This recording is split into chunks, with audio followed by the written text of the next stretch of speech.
Well, we're on the air. So it seems. It's We're good even start. I can see you relatively and on hear you. time tonight.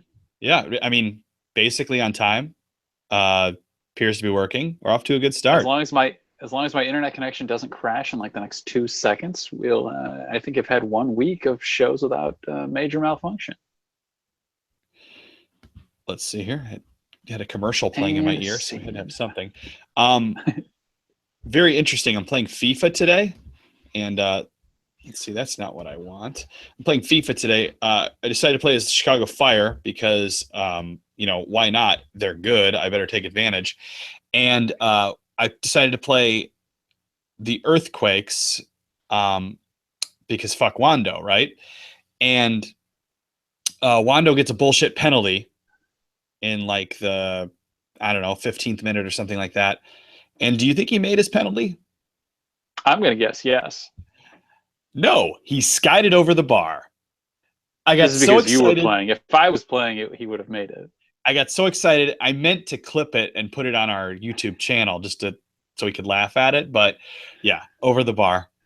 It was Even fantastic. AI Wando sucks. I was so wishing that like we had a Twitch account or whatever it's called, and I could, I was playing this live for all you guys because I was like, oh my god, Wando skied it over the fucking bar. It was a great moment. It was the highlight of my day until right now doing this show. You know that was it. Maybe not. It might have been better than that. It speaks highly of your day. I know it's a great day.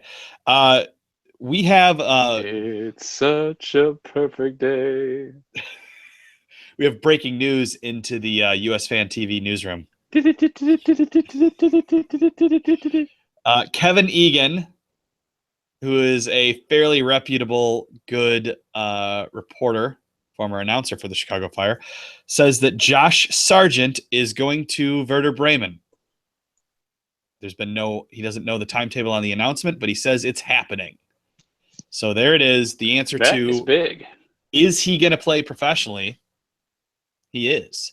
Now, this I think brings it was pretty up clear the he was question. going to, but yeah, it does make it interesting because we were going to talk about him and some of his possibilities for the summer already. I don't know that they're off the table with this, but I don't know. It does certainly open some doors to some new things.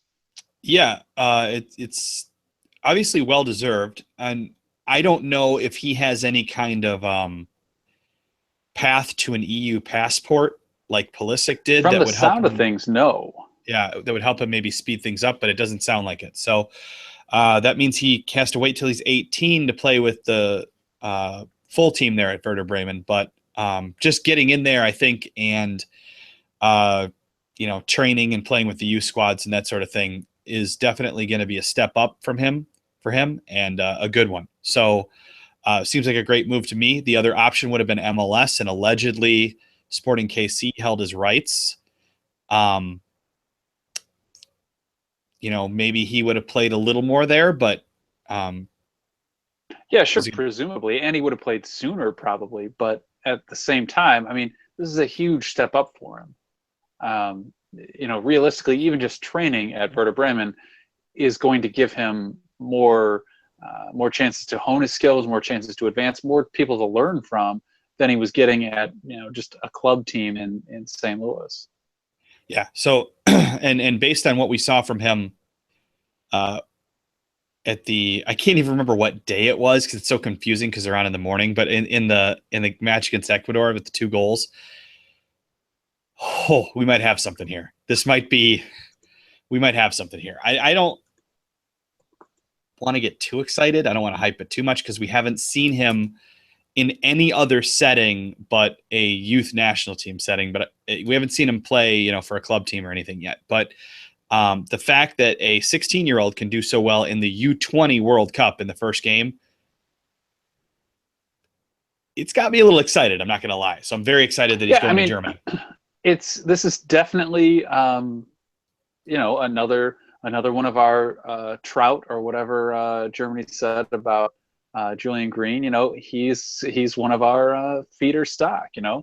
There's no guarantee that he turns into anything in 5 years or whatever, but realistically, he scored 2 games in his first game. He started and scored 2 goals in his very first game in the U20 World Cup. This is already his first game playing an age advanced. The next move would be put him in the 23s, but without Olympic qualifying coming up anytime soon, there's nowhere to go. So what do you do with them? Clearly, he's living up to the challenge. You keep giving the kid challenges, and you see what he can't take. Because why the hell not? I mean, what does he have to go back to?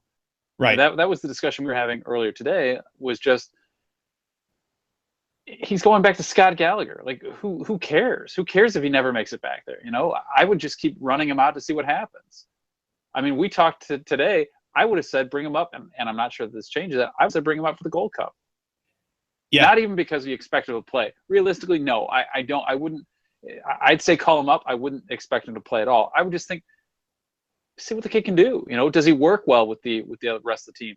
Does somebody, one of the veterans or something, take a liking to him and start teaching him some stuff? Does he pick up some things that, this is how, a guy 15 years older than me looks at a turn on a guy, or this is how, he reads the defense, so he knows how to get that extra step of space, and that's how you score a goal.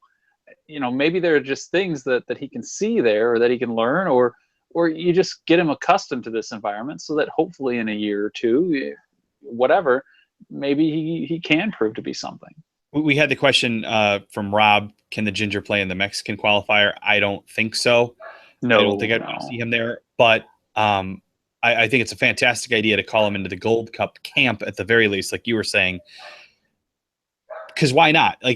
Unless Werder Bremen needs him to be in Germany for some reason, and maybe you want to get him kind of accustomed to playing with the new club team as soon as possible. But the one thing that the one thing in which the one way in which I think this maybe doesn't change anything about talk of him for the summer is he's not going to jump into the senior side already, so it's not like he has to go earn a spot immediately. It'd be one thing if, say, Aaron Johansson was going to still be there come fall, and or was just joining them or something, and we wanted to make sure that he was going to have a shot to play, and so you want to try and give him as much time or as much opportunity to work his way into that lineup. When you're talking about a kid who probably isn't going to have any, as far as we can tell, from everything I've read, he has no opportunity to really play before he's 18. So he's got a year and a half or something at least. So why not try to get him some more opportunities? I mean, it was kind of like, I think it was Tab Ramos said about the guys that Schalke didn't let go. If you're not going to play them, why not let them come to us? Because if nothing else, this just gives them more opportunities to play.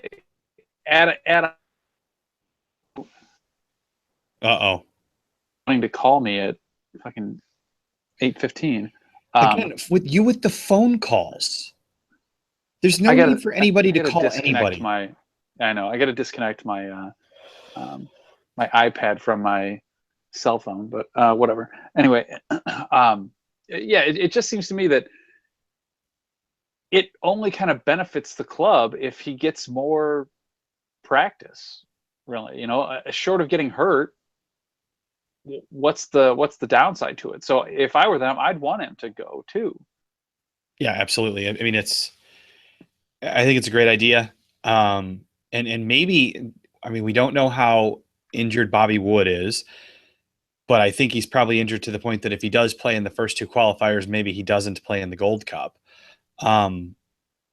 We don't know the status of really anybody else that besides the big few guys that would be there, but he might, I mean, it might be fine to bring him in as the 4th striker, depending on how set you are with your other guys.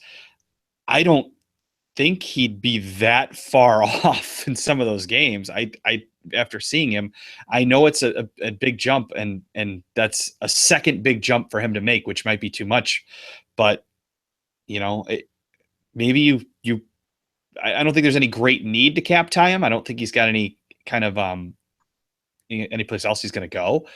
but Yeah. maybe you do it just as kind of a gift to him for being so awesome, so young. Maybe at the end of one of these games against Martinique or whoever we have in that Tampa game, I can't even remember right now.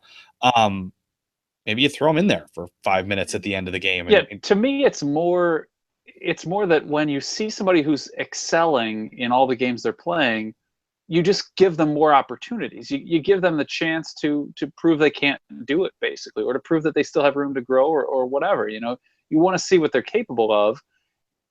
And come on, he's already exceeding at these other levels. Now, granted, maybe he tanks the rest of the U20 tournament and this all becomes kind of a wash. But to me, the kid is showing something. You know, he's showing things you want to see.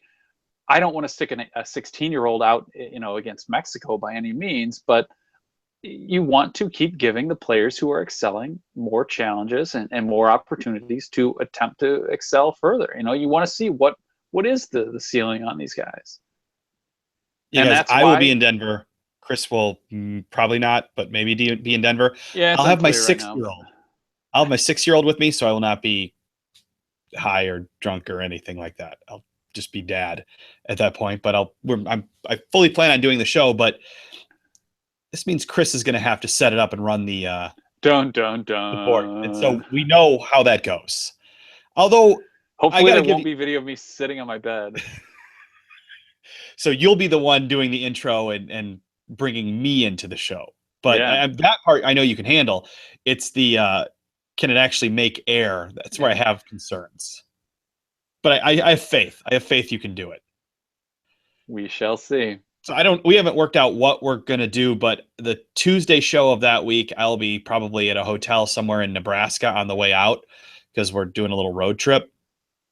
And on the Thursday, it'll be right after the game. I assume I'll try to do it from the stands if I can, depending on how good the cell connections are. But I may only make a 10-minute appearance while they kick me out of the stadium or whatever. But I will be live at the game, hopefully. So we'll see how that goes. I also won't be here Thursday, so it'll probably be Chris and TJ. So we'll again, see. Yeah, we'll see. See how that goes. I'll be at Ricky Gervais in Chicago. I'm sorry, I'm ditching you guys for that. But yeah, I realized today that I have U2 tickets the night of the Ecuador game, that warm-up game before the qualifiers, June 3rd. The night before.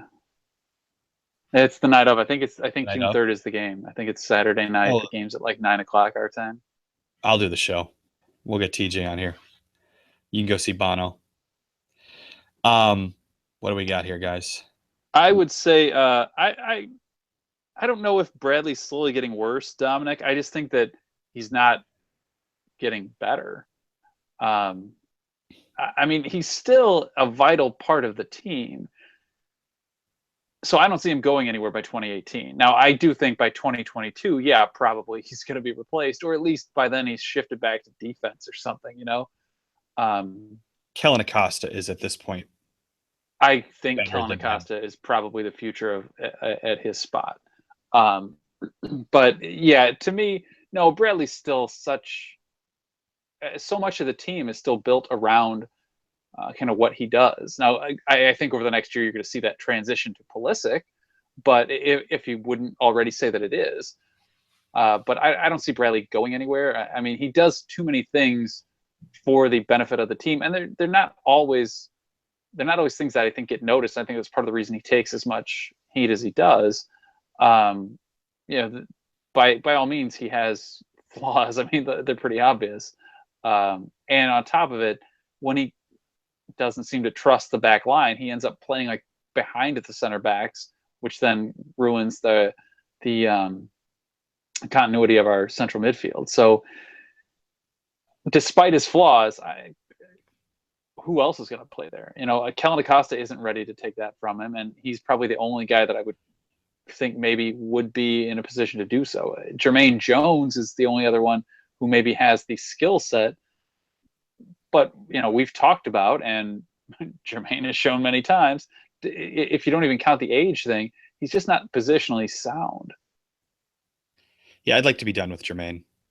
LA's gotten better since Jermaine got hurt. It's the same thing that we've been speaking of on this show, is that he's not a bad player. He was great for us in the World Cup, but he's so all over the place that nobody else knows what to expect. And when you have, especially in a national team setting, you want some kind of continuity because these guys don't see each other most of the time. So you want some type of basic understanding of where people are going to be. At a club setting, you're more likely to go, okay, that guy can go off and on a wild tangent because I get what he does. I play with him every day. But Michael Bradley doesn't play with Jermaine Jones every day. So, and Jermaine Jones seems to do something different all the time. So yeah, I feel like we're better off without him. I feel like Kellen Acosta could right now take over for Michael Bradley. I think the Gold Cup. I think Acosta will be probably in Jermaine's position if we don't go to a totally different setup or something, which is a possibility for like Mexico. I think Kellen Acosta is really in the driver's seat to take Jermaine's role in kind of that two center defensive mid lineup that Bruce likes to do with Jones. Now, I think probably the Gold Cup is sort of Acosta's run out to finish Jones, to kind of take over that spot for good. Finish. He's going to rip out his spine and hold it up. But I don't think Acosta has enough experience yet that we can say, oh, absolutely, the spot is his. I think that's really what the Gold Cup will be for. But I think because of Jermaine's injury, presumably, an injury that's going to keep him out of those qualifiers, I think the Gold Cup kind of becomes his to win, or his to replace Jermaine. We're asking about Dominic's asking about the Seattle guys, Dempsey and Morris. How do we feel about where people are bringing up the Morris left foot thing, which I think has improved, but not by a lot. It's not where it needs to be. He still takes those shots with the outside of his right foot a lot of the time. Yeah, but, I don't. Whatever. If your one foot is good enough, it's not like Messi can't play with his right foot, but his left foot is good enough. Angel Di Maria, it's the same thing. Like, their left foot is good enough, they don't have to play with the other foot. If if one foot is good enough, you don't really have to play with the other. Now, that said, I'm not advocating for one-dimensional players, and if you're going to be one-dimensional, you should have to be as good as, like, say, Di Maria or Messi. But it's not like Robin plays a lot with his other foot. Like, there are an awful lot of players who do kind of everything with their one foot. Now, Morris is nowhere near the level of any of those guys, so he does perhaps need to add a second foot there. But I don't know. Will it change? I tend to think once you've kind of reached the early and mid 20s, you're not going to add a lot with your other foot over the next 5 years. If you didn't have it till now, I don't think you're going to get it. It's sort of like a first touch. It's one of those things you develop young, or you kind of never really develop it. You can improve it, but it's not gonna come out of thin air. It's not like, oh, this is how my body does it. You kind of had it or you didn't. And so my take is he's not really going to pick it up. Coaches, different playing situations, he may be forced to use his other foot more, which may then lead to him becoming more of a 2-foot player. But I don't see him long term becoming like like Pulisic right now, who can pretty well play with either foot. I just don't see him making that leap. But what does he need to grow? Does he need to move from MLS? Yes, probably. It works for him. He could forever be maybe the next generation's Wando, or the next cycle's Wando if he never leaves MLS. He'll never be great, but he's good enough. Hopefully he seems to be able to take a shot better than Wando. So there are improvements there, but he could sort of be, I guess, a similar player in that he never quite reaches maybe the hopes or the heights that we'd wished for, but it doesn't mean he's a terrible player either. We're going to do our roster picks in a minute, but I can tell you guys we're talking about – I'm not going to tell you if we think Jordan Morris is going to make it. Obviously, Deuce is going to make it. But I can tell you Giassi Zardes is not on our roster right now. He's you guys are right. He's dipped. He's not on the radar screen. He's a dude who when he's playing well, I really like to watch him. I think it seems like a great guy, but I'm pretty disappointed actually in where he's at. Yeah, I mean, right now. Personality and speed and maybe dedication, all those things. I think, yeah, he's everything you want. His first touch is often not good, and the problem is he doesn't really have the close ball control to be a dribbler, and yet, you know, he has the speed that you want him out wide, but he doesn't really have the ball control to play out there. So you kind of need him as a forward or a striker, and there are just too many guys in the way for him. You know, getting hurt, I would say, really hurt him while he was not playing for LA. You know, he needs to get playing time. Frankly, I think he needs to go to a better league where he's forced a little more to work on, like, that first touch, to work on dribbling more at guys. And maybe he goes to Holland. To me, Holland, Portugal, maybe a lower level Spain team, not necessarily lower division, I mean, but, like, you know, maybe a lower level in the first division or higher level in the second, where he has a chance to play, but he's still gonna, and you know, it's a league where he has to dribble and he has to do active things, but he has to actually show talent and show skill. All right, it's roster time. Start with the goalkeepers. Is that what we're doing? Yes, indeed. All right, give us. You came up with this list, and I said, "Yeah, that looks fine." So I'll give you the honors of actually announcing it. All right. Let's start with the goalkeepers. Should we start for the qualifiers since those are occurring first? Sure. All right. For the goalkeepers, I'm going Tim Howard, of course. I think everyone knows that. Number 2 for me, I'm going Luis Robles. I think based on, you know, most of you guys were here for us. We're here for us last week or whatever when we were talking about Robles. I think right now he's showing a steadiness and just an all-around kind of quality that he's maybe what Ramondo was a few years ago, where he may never, you know, excel beyond MLS, but he's going to be a really good MLS keeper. And right now, we don't have a lot of other options. I'm giving the third spot to Guzan. That, to me, though, is more of a show him off and just try to get his confidence back. I mean, you know, I think sitting the bench and then getting shoved in for the end of Middlesbrough's shithole. Here's Arsenal and Chelsea. Have fun. Of a campaign. Yeah. Like, that guy just got screwed. I mean, yeah, it was not good to see him get beat to the near post last weekend, to see him get nutmegged over and over against Chelsea. But at the same time, it's sort of like the end of the year at Villa. You know, that team just, they weren't trying. They weren't doing anything. They just wanted it to be over, and he was just getting shelled. And so, to me, it's unfair, but it also kind of destroys his confidence too. Like, oh yeah, you know, we kept you around just so that you could go through this. Like, we could have let you go to MLS 3 weeks early, but we were like, yeah, you know what? We want you to stick around so you can take this beating. Like, that was just kind of shitty. So I could see where I think he gets the call up. One, because Bruce has said, I'd like to see Guzan back with us, but 2, I think it's a way of trying to build him back up. Now, I could see where maybe Bill Hamid gets this, and maybe even Hamid gets called into camp. You know, I don't know. Hell, who's to say Hamid will be healthy in 2 weeks? But I just see this as Guzan's free,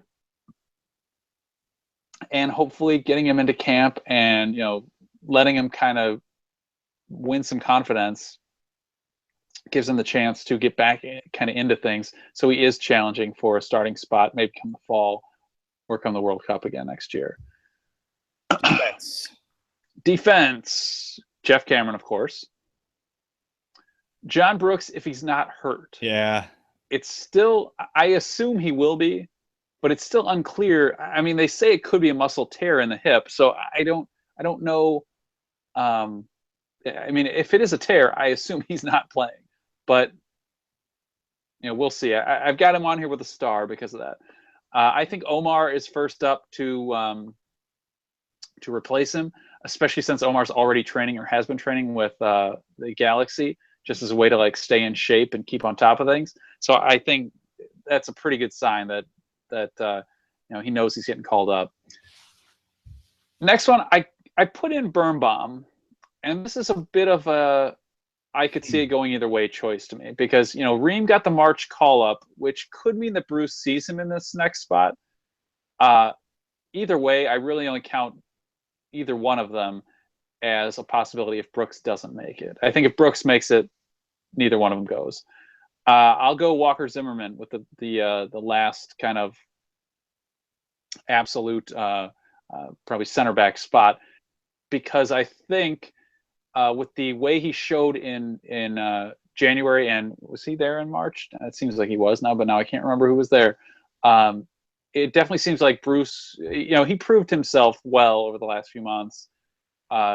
His size, his skill, I think they're all big things, and he's got the youth on his side, so you can start working him in hopes that come next year he's there for the World Cup. I've got Beasler again as a backup in case Brooks doesn't make it, just because he gives so many options. He can kind of play anywhere in the back. I don't see him being a starter. I don't even really see him playing by any means, but I could see where he makes the cut just as a way to offer more options, because I'm guessing Brooks isn't going to play.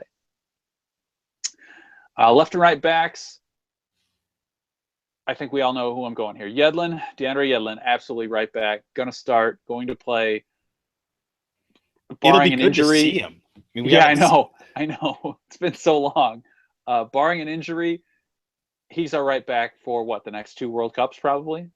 Yeah. I just don't. I mean, I know that's looking far out to say, 5 years from now, but who the hell else is upcoming? Granted, there are some opportunities, but and there are some players, and I'll perhaps talk about that in the Gold Cup lineup. But anyway, Villafana on the left. Again, we've made it clear we're in the Fabian as midfielder camp, so Villafana becomes the starting guy. I liked what I saw from him. All the games he's played so far. Now, granted, it's 3 games, so it's not like it's a lot. But it looks good. He looks like the kind of player you want. We could use there, especially when you got Fabian or somebody in front of him playing out wide at midfield to help in the defensive cover, but also then to help with the overlap and add some additional offense. I'm going Lehigh as well as a backup. We picked him in March because he could play anywhere across the back line. Forrest may have sucked this year, but he was their player of the year. Bruce didn't call him up in March, which surprised us, but I'm sticking with that, with our feeling there that he offers too much and he's been playing too well to not get a call up. If he doesn't get it, I think it goes to Chandler as the backup.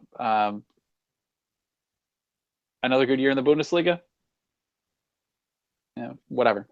Midfield. Bradley, Acosta. I'll go McCarty as backup in case Bradley gets hurt. Nagby, Pulisic. Is he ready? Do you think he's ready? Pulisic? Who? Pulisic? Oh, I heard that he's pretty good. I don't know. I mean, I've only seen him a couple times. Supposedly he's good with the ball and can read the game well and scores goals and things. I don't know. Give him a shot. See if he can do it. Yeah, what the hell, right?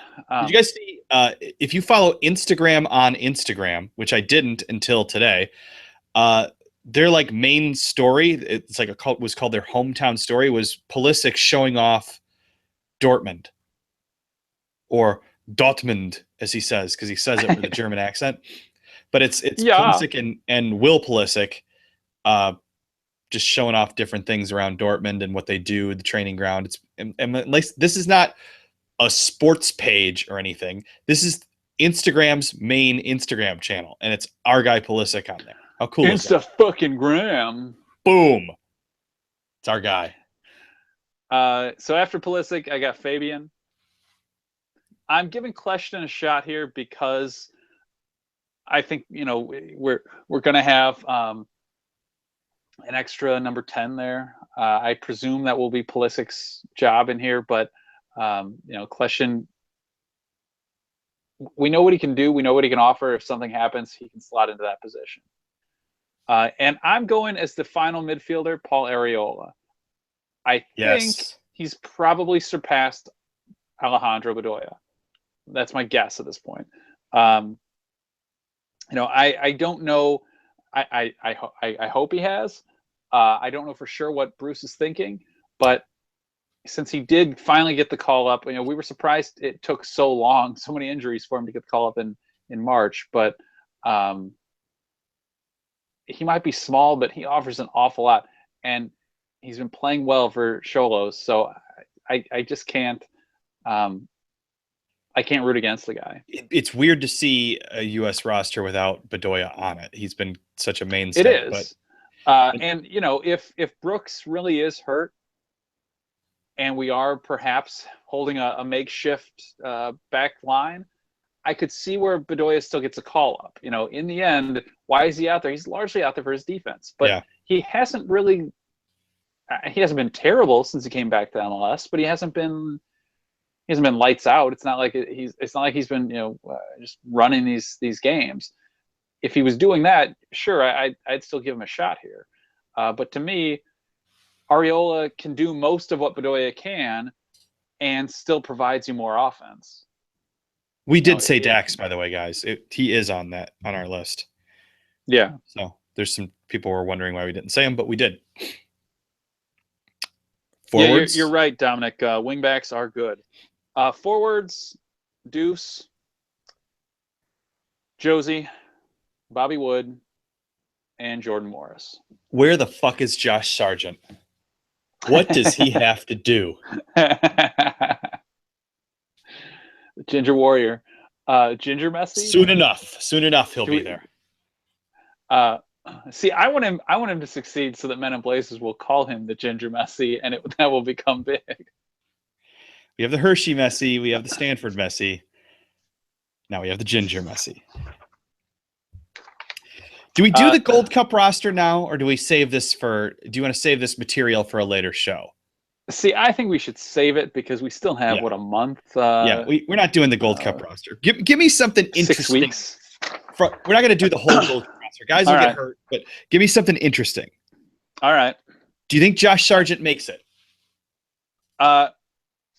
This is a bit of a wrinkle now with the Werder Bremen thing, but I have him on the list for the Gold Cup. And I think I've kind of given my feelings, so I'll keep this defense of it short. It's that, why not challenge the kid? And what the hell else does he have to go do? You know, what, go play in the U17 World Cup? Who cares if he plays in that? And unless we're just going to win it, and hey, by all means, I'm all for us winning tournaments, but realistically, we want that kid to succeed at the adult level. What do we care if he plays at the 17s now? You know, as long as he shows a couple more games in the 20s here that he belongs at this level, he's already showing that he's past the 17s. Well, it's like Pulisic playing with the U20s. We don't need to do that. You're risking him for no real reward. It's nice to have no real these benefit to the player.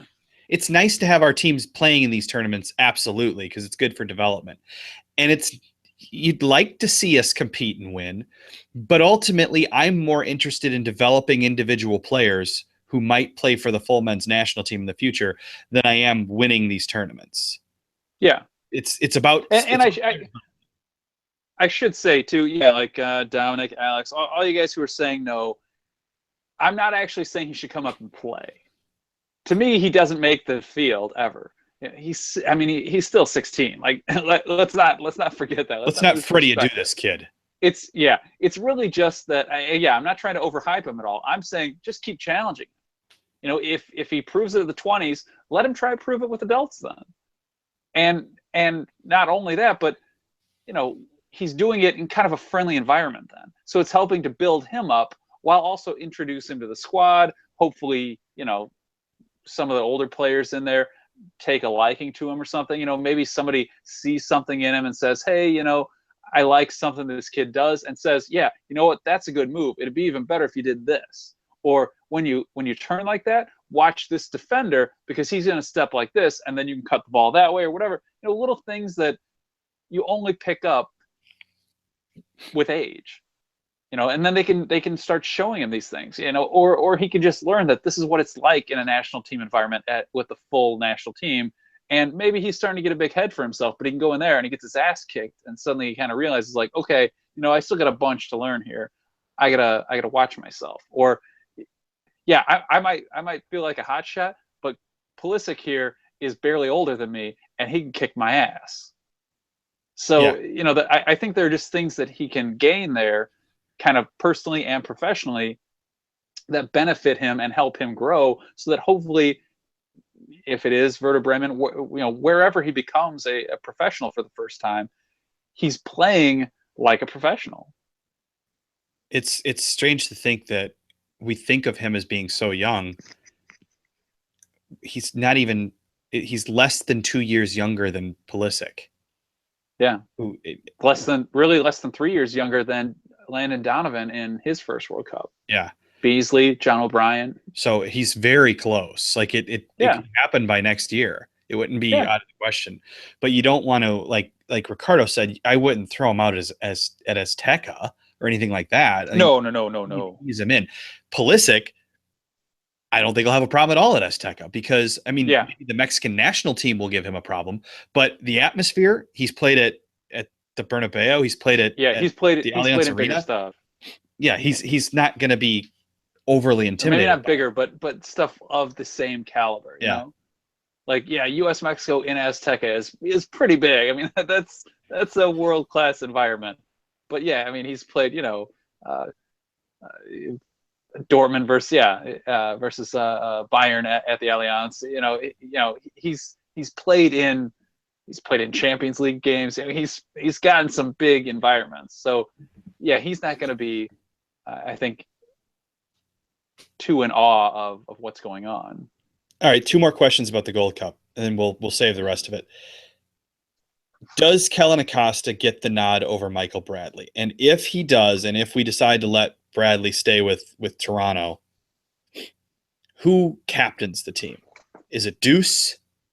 Or do you go with do you try to find a guy who is the next captain and let him I predict Bradley will play in the Gold Cup as well, because one, you want a certain number of full team guys, because you need something to be able to judge everyone else against. That's true. Yeah. If we want all new guys, then who the hell knows if they look good, great, but how do they fit with the rest of the team? If they look like shit, what does that mean? Does that, do they look terrible, but Bradley or some other veterans look good? Then that doesn't speak so highly of them. But if everyone looks like shit, then maybe it's not their fault.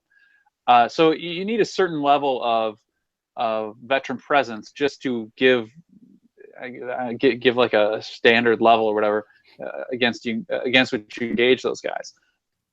So I still see Bradley being there. Also, I think that gives Acosta the opportunity to learn and to probably play alongside Bradley, like is probably his best opportunity or the most likely scenario over the next year. The big thing I see, I don't see Deuce making the Gold Cup, because to me, at his age, you'd rather just rest him. Well, not necessarily rest him. I mean, he'll be playing for Seattle, but you're not going to add another tournament to a guy at 35, because what the hell difference does it make? You know what you're going to get there.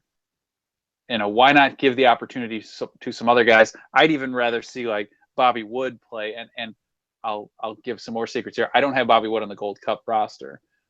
To me, it's just not worth it. But I'd rather see somebody like Bobby Wood playing it than I would Deuce, because in the end, yeah, Deuce will get us goals, but all we're doing is trying to win it in that case. And granted, yeah, of course we want to win it, but there are other things we want to do as well. And to me, you can get those goals perhaps elsewhere. Yeah, I care considerably less about the Gold Cup than I used to. And it's we talked about it many times before about the every 2-year format and a lot of things, but I view it more and more as a testing ground for future full men's national team guys than I do. You obviously want to win, but do you really care? Do you really want to get into are they even going to have the Confederations Cup in 4 years or whatever it is the next time around? It's unclear, I think. I don't think they've decided, and I would assume they won't because of the timing. And they're not going to host it in summer, so yeah, it's unclear if it's going to happen again. But fucking albatross. One thing, I guess, one other. My last comment on my Gold Cup predictions. I have 1, 2, 4 guys, I think, who are 20 or younger. Yeah, it looks like it. Wow, it's a T. Is maybe it a 20? Tease? Maybe 21. Yeah, I definitely went with some younger options, including a couple guys who are playing in. I mean, one of them I guess I've given away, but a couple guys who are playing in the current U20 World Cup. I didn't see Matt Miazga on either of your rosters. He is not on either one. Ooh. I do think that I probably, now that I'm thinking about it, he might have been a good one. I overlooked him for the Gold Cup as I was coming up with my list. I think I probably have room to add another defender. He'd probably be my choice there. That's actually a good point. And I think I see how I could fit them in. You're fucking right. It's a good point. Fucking A. The way I created it somewhat was based off of who didn't make the cut for the qualifiers, but who could possibly make the cut for, say, the fall qualifiers. Because that's what I really see this as, is that it's a testing ground for guys possibly for the World Cup, but it's also a testing ground for those guys who are going to try and finish the qualifying cycle for us. Did you have CCV out there? You did, didn't you? I do not, but he's another one who I could see getting the call. I'm not sure he will. I think perhaps. Are we worried about losing him at this point? I am, and I would like to see him get a call up for that reason. If he was playing, I would be more worried, but I also think he'd be more likely to get a call up.